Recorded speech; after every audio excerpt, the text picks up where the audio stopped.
இது பேஸ்மெண்ட்டில் ஸ்லாப் போட போகிறாங்க. ஸோ அதுக்கு ஸ்டீல் எப்படி கட்டுறாங்கிறத பாருங்கள். 2 லேயர் ஸ்டீல் இருக்குது. பாட்டம் லேயர் ஷட்டரிங் அடிச்சிருக்காங்க ஃபஸ்ட்டு.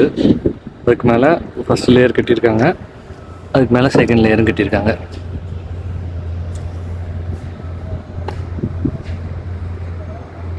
ஹாஃப் போர்ஷன் தான் பண்ண போகிறாங்க. அதனால் சைடில் ஷட்டரிங் அடிச்சிருக்காங்க பாருங்கள். ஸ்லாபில் எப்படி எம்இபிக்கு லைட்லாம் பைப்பிங் போடுறாங்க அப்படின்னு. கீழே பார்க்கிங் ஏரியா. ஸோ பார்க்கிங் ஏரியாவுக்கு கன்சீல்டாகவே பைப் பண்ணிடுறோம். ஸோ வெளியில் பார்க்கிங் ஏரியா பார்க்கறதுக்கு அசிங்கமாக இருக்காது.